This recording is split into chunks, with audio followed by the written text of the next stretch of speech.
Monday, HLN Now, let's go. Well, authorities in California say they have him on tape going over the fence. They see him heading toward the plane. So they think this really did happen. And they say because of the altitude, because of the temperature, your body kind of hibernates, and that's possibly how he could have survived. What? That could kill you, right? Oh, my good stat? Let's hear it. You got a stat. Oh, I was just going to give it to you, but I can say it. The FAA has investigated 10 cases over close to a 50-year period of people that have done this. Only half have survived. I think motive here, if I'm not mistaken, is a fight with mom and dad. What? So normally kids used to go to their room. Now they're jumping in wheel wells? Heck yeah. Actually, Mike, what do you think if, like, we were thinking of just finding out how big that wheel well was and, like, just putting you in that size just to see how it is, because he was in there for 5+ hours. Is it because he was flying to Hawaii? I wonder if he survived because the air is warmer? Warmer air currents? I don't know. 30,000 feet up. Does it matter? You know, we got to find out the temperature. 40 below. Okay, was 40 he wearing below. an oxygen mask? 40 below, cramped. Oh my gosh, that's crazy. Okay.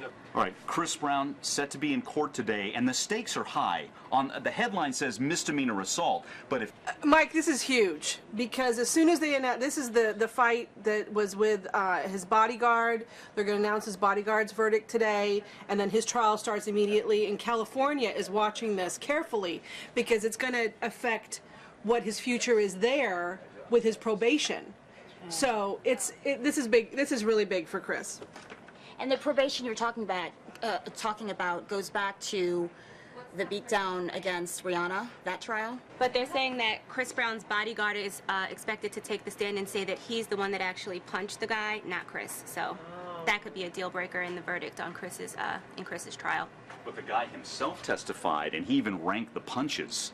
The bodyguard's punch was a 10, Chris Brown's punch was a 6. Wow. Well, Chris doesn't hit as hard as his bodyguard then. Yeah.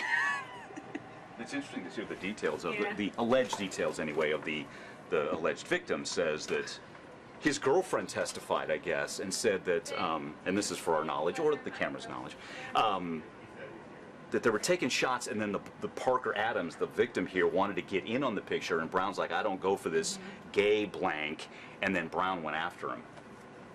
So that's the allegation from girlfriend of Parker Adams, the guy who got punched. Quality individual. Allegedly. Quality individual. So the guy who got punched was just basically photobombing Chris Brown, is that right? Kind of, yeah. So he's just trying to get in the picture. He sounds like a fan. He was a fan. And Yeah. Okay. Okay, we've been hearing about this beatdown for weeks. Portia versus Kenya on the Real Housewives of Atlanta reunion. It happened last night. Did it live up to all the hype? And even though Portia is the one that beat down on Kenya, is Kenya the one who's hated? Has she become the most hated housewife ever? I haven't watched all season, but the few episodes that I did catch, she just says the most obnoxious, rude things sometimes, and a lot of the girls do go at it with her. So it didn't surprise me that they fought, but they do say that part of the contract is that they can argue as much as they want, but they're not supposed to physically assault each other. So that is kind of shocking that she did attack her and hit her. Except the trailer was about the fight, and from what I hear, before the break, they kept showing little pieces of the fight. So as much as their rules are, you can't hit each other. It seems like they're promoting and encouraging that kind of violence in the show. And when it's the thing, this is going too far.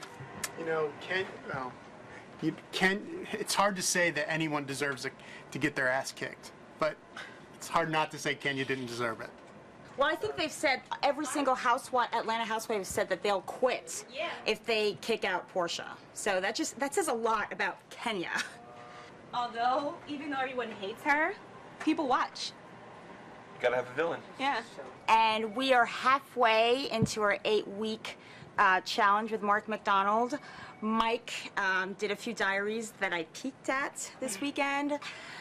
Bill and I have, we sent in some stuff and we got some new recipes today, but what's the highlights today, Shannon? We're gonna reveal the recipe of the week winner, and we're gonna hear from Mark about how to eat on the plan, what food you need, what products, what supplements, who's gonna give us specifics. Bill made me eat pizza yesterday. He made me. I shamed her into eating pizza yesterday. Said it's Easter, we're working, why not? It's here, it's free, it's hot, it's just a little bit. And Lynette called me.